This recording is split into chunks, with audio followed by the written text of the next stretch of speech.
Hi, welcome to Smokin with Swami. I'm Swami Chaitanya, and Hi, I'm Nikki Listretto, and this is our special guest today, Dr. Gary Richter.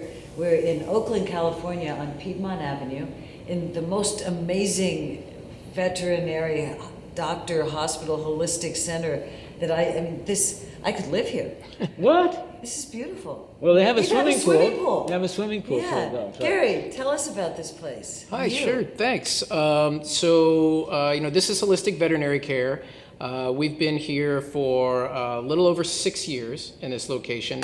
And really, this facility came about because I wanted to start a veterinary facility that offered the kind of therapy that other veterinary hospitals were not able to offer. So things like acupuncture, chiropractic, herbal therapy, physical therapy, hyperbaric oxygen, etc. No, wait, this is not the usual veterinary stuff. This is a show about cannabis and so on and so forth. And how does that relate to veterinarians? Are you allowed to even talk or prescribe? What's the story with cannabis and veterinarians? In the state of California, we've had a medical cannabis law here for well over 20 years, and physicians, human doctors, have been discussing and recommending cannabis for this entire time. Unfortunately, when Prop 215 was written all those years ago, nobody actually thought to include the veterinary community on that. I mean, it wasn't done intentionally. It was an oversight, and nobody was really thinking about it at the time. The problem is now here we are all these years later, and the use of cannabis in animals has become a very, very prominent topic. But there is no state law that specifically allows veterinarians to recommend or discuss cannabis, and thus the Veterinary Medical Board in this state has decided that any veterinarian who does so at the risk of their own license. Now it's going to be different from state to state, both depending on what that state's particular laws are and depending on how their state veterinary medical board has chosen to kind of handle this little conundrum. Although in California we do have a bill that is sitting before the state legislature right now, Assembly Bill AB 2215, could potentially pass hopefully within the next couple of months. Right. And if that were to happen, that would open the door for veterinarians to be able to discuss the use of cannabis with pet owners. See, now, I think one of the things that happened with the medical profession for humans, right, is that they realized that inside our bodies we have an endocannabinoid, and not only that, an endocannabinoid system, and they found 2, and maybe there's 3, and so on. And it becomes very important, actually, in medicine, right? And so then it also turns out that other animals, too, have endo. Can you talk about that? Yeah, it turns out that almost all animals across the board, almost all complex animals have some form of an endocannabinoid system. But that's not insects, is it? I believe the insects, Really? Insects even too? insects may Wow. actually have some form of an endocannabinoid mammals system. and other sorts. But mammals, mammals, birds, what have you, it's all there. It all that's serves exactly the same purpose in, say, dogs and cats as it does in humans. Now, there are some differences in the physiology and in the way that these animals will respond to the use of phytocannabinoids, to the use of cannabis as medicine, which makes it so important that the medical community get involved with this in order to keep these animals safe, because you can't take a dog or a cat and assume that it's a small person from the standpoint of dosing it with cannabis and assume that that's going to be safe and effective. So, which makes me think, what do you do? I mean, I know you can't prescribe, but we've all been in a situation, or a lot of people lately, where their dog gets or their cat gets into something lying around the house by mistake. And I've always wondered, with people we can give CBD. If you say things No, like your dog eats your stash is what it is. A chunk of hash or a bunch of cookies or something like that. And all of a sudden the dog is like totally comatose or something. Right. No, and that's a very, very real problem in veterinary medicine, and more so even now that, with legal recreational access, there's just a lot more of that stuff out there laying around. And as I was saying before, there are differences in physiology between animals and people, and as it turns out, dogs have a much higher concentration of cannabinoid receptors in their cerebellum than do people.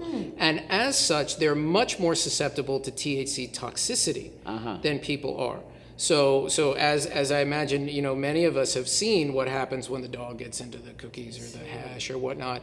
I mean, these dogs can go anywhere from just having a little bit of loss of balance to flat out comatose. Yeah. Ultimately, cannabis is an incredibly safe drug from the standpoint of like death from overdose. Right. That said, animals can die from THC toxicity, and in truth, it could be argued one way or the other whether or not they technically die from the THC toxicity. But for example, we once saw a dog in my office that had eaten an enormous amount of THC because it ate edibles, and ultimately what happened is the dog was comatose and it vomited and aspirated.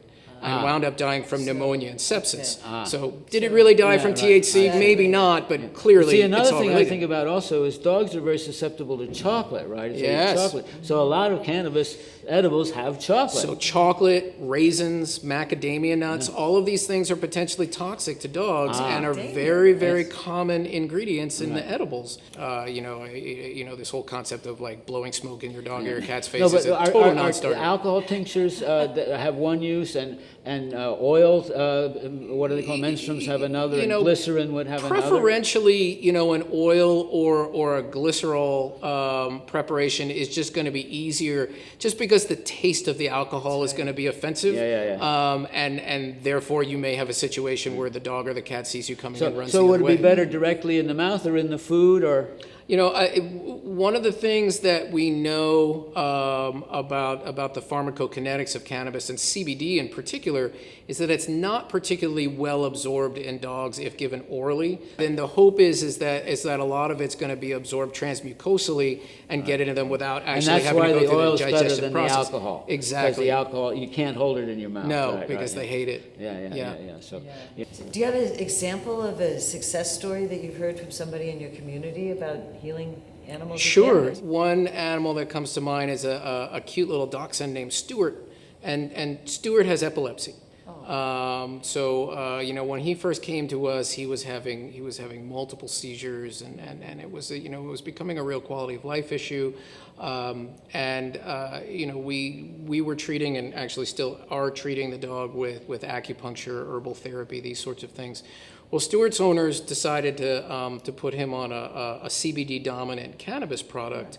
Between that and some of the other things that we're doing, his seizure frequency has dropped to almost zero.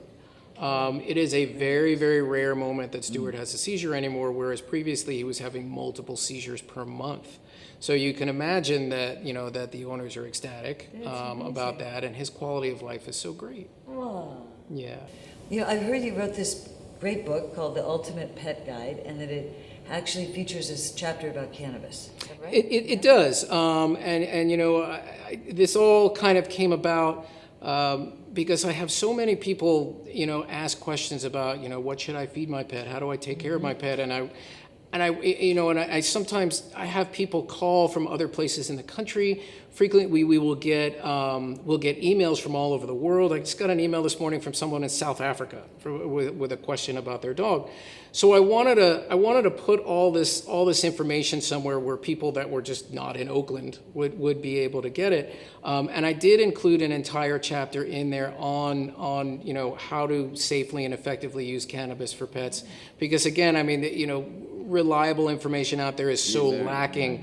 I thought it was important to really dedicate a full chapter. There are products out there that are directed just towards pets. There right? are. And we know some people. Many who do them. people, doing that. And so that's interesting. So legally, right now, they can do that. They can make a product and put it out there. But you, as a veterinarian, cannot tell somebody to go and buy that. Actually. Isn't that an interesting situation? It is. Yeah. Just- Well, we're going to change that. Yeah, the reality is that those companies can make those products, and the folks that work in the dispensaries or the guy that works at the pet store can tell you how to dose those things for your pet.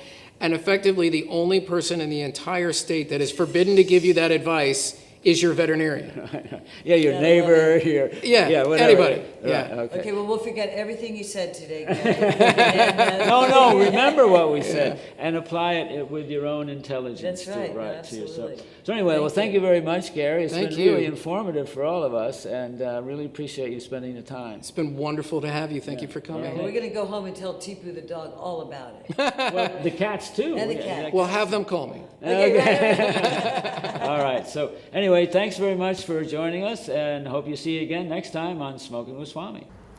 Oh my God, what are we doing? Did you read this sign? This must be But some this is an antique. old sign, man. They're not supposed to do anything here. I But don't we know. had to smoke a joint because we're going to go visit a veterinarian, and we can't smoke in there, and he can't smoke either, and he can't even really talk about cannabis. But so we're getting high beforehand. And some things just never change. So But it's going to here change. we are, Soon outside, enough, it's getting going to high. be legal everywhere.